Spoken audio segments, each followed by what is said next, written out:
Ed speaking. If you're hearing this, it could only mean that our operation has failed. If anyone is left alive, you must employ Plan B with all due haste. I'll explain the particulars. The first bit's the same as before. Find our target and dispose of him. But you also have a second equally essential task. You must collect the city's wandering spirits. Our target's plan calls for scores of them. If we're able to get to them first, that's as plans rinsed. We'll be standing by on the outside waiting for you to ferry any spirits you find out to us. On a related note, Dale just bought loads of crickets for some reason. He claims it's custom in Japan to eat them before a big typhoon hits. It's not exactly a typhoon we're dealing with, but I suppose it is a disaster of a sort. Ed speaking. Running into all those visitors got you under the cosh? Good news then. Soon there'll be even more of them. So I'd suggest you get used to it. Visitors are amalgamations of negativity. Negative emotions form a sort of corruption, if you will. Mix that with ether and out pops a shiny new visitor. Their forms seem to stem from the collective unconscious. Men in suits, school children, these are common sights in the modern age. In bygone ages, I'm certain they looked like samurai, ninja, even geisha. The name visitor itself actually has a rather literal meaning behind it as well. They come from another plane of existence to, as the name suggests, pay a visit to our own. I wonder whether their plane was more comfortable than the one that brought Dale and myself here. Ed speaking. Have you chanced upon any yokai? That sounds almost like a whimsical flight of fancy, as though I'm asking you whether you believe in magical fairies. Indeed, fairies and yokai share some commonalities. You see, unlike visitors, while yokai can be mischievous, they can also be rather helpful. Never judge a yokai by its cover. If you can get the little rascals on your side, they can make your life easier. Speaking of yokai, I recently read about a most unusual variety. It's called an Azuki Arai. All it does is wash beans in rivers. To what end, I do not know. There's also the Tofu Kozo, which goes around handing out, you guessed it, tofu. I imagine the poor sods must be out of a job in the e-commerce era. This has been Ed's Yokai Minute. I'm off to have myself a yokai cricket next door. Ed speaking. I imagine you've gotten hold of some maker by now. It's difficult to conclude whether maker is entirely analogous to money in our world. Nonetheless, yokai do seem rather keen on it. Mortals can even use maker to barter with them. One must wonder what use they have for it. Do they have need of an economy? I suppose, as the saying goes, money talks. Perhaps even in the underworld, or so it would appear. Ed speaking. I have a question for you, purely out of curiosity. How does spectral food taste? Does it have taste at all? My research has shown it to be merely a particular form of crystallized ether, one that can be consumed and, as you know, can potentially bestow a variety of effects. On top of that, it's quite portable, ideal for a picnic. The real puzzler is why it exists at all. Now, I can only speculate, but crystallized ether is energy that exists as the inverse of matter in our realm. Thus, spectral food could be the inverse of the food we typically consume. Perhaps in the underworld there exists an inverse of those soba stands you're so fond of. Not that I blame you, soba's quite healthy. KK, like yourself, there are others out there who are highly resonant with crystallized ether. We in the field refer to this as having affinity. Those with affinity can absorb ether and wield it as an effective bludgeon against visitors. Now, as to how individuals like yourself do these things, I'm afraid I know considerably less. I'm still investigating. We are quite lucky that people like yourself allow us to fight back against those who would put their affinity to more nefarious uses. Returning to the matter at hand, I tested the blood sample you provided. Your blood shows abnormal AST, ALT, and GGT levels. I would advise cutting back on the smoking and drinking. Beyond that, nothing stood out. You could be healthier, but on the whole you appear an ordinary man, despite your affinity. Crystallized ether could be considered energy that stems from the underworld. Its manifestation, however, pertains to how that world connects to our own. When living creatures meet their end, a particular sort of energy is released. Their spirit begins a transition.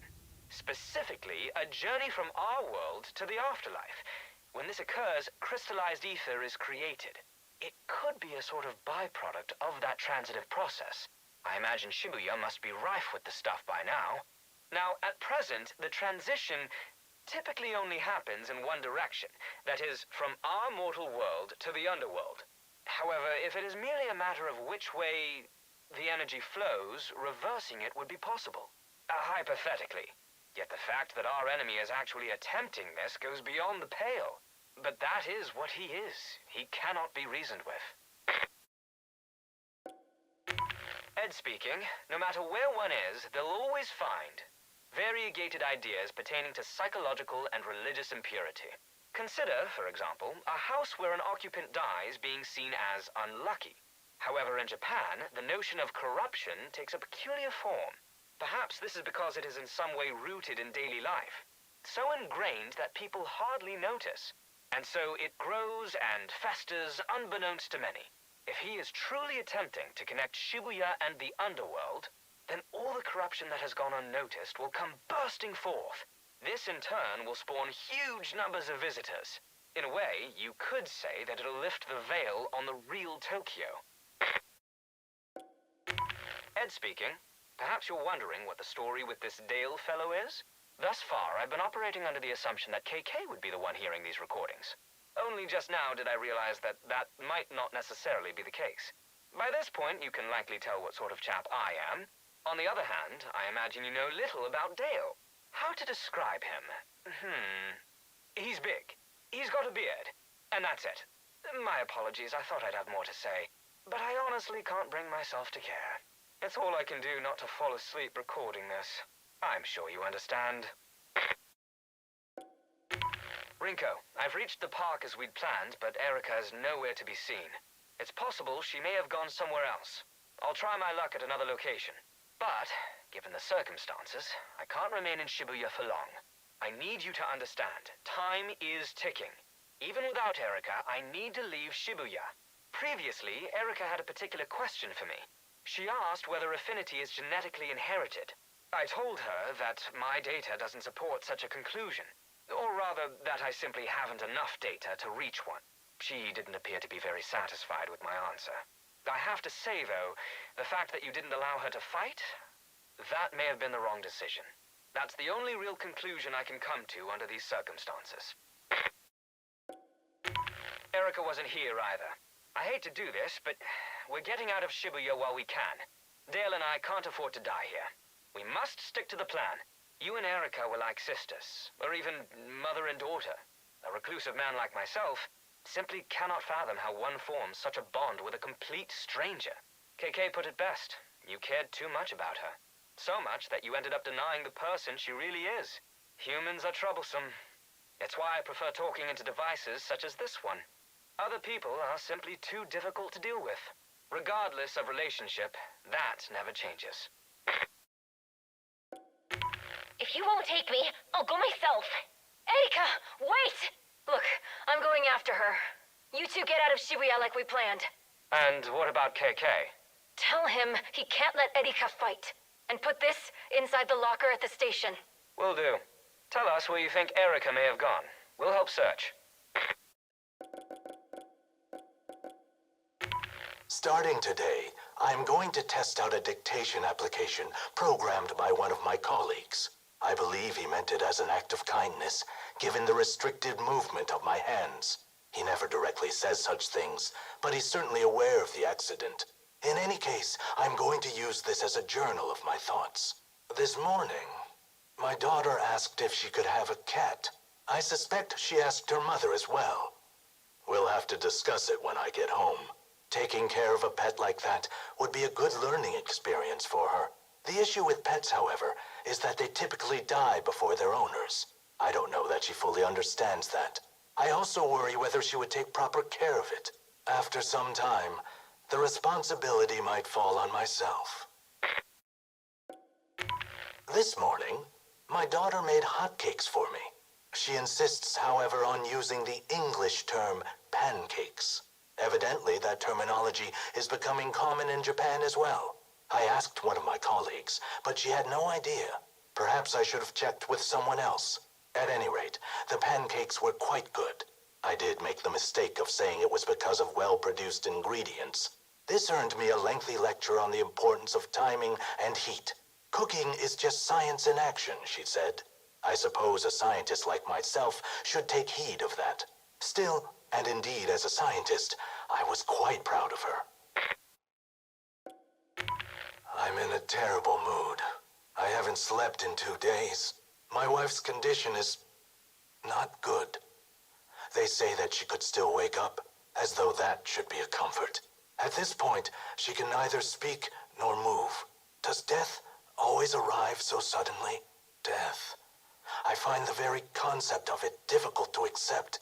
With the limited control left in my hands, I can somehow feel the caress of the Reaper. Today, I can only stare at the hotcakes my daughter has prepared for me. If my wife were here now, she'd be hurrying me along so we could get the dishes cleared. But she is not here. With every passing second, the hotcakes grow colder and colder, just like her soulless body. Absurd. Things cool off because heat transfers from one source to another. The energy itself doesn't just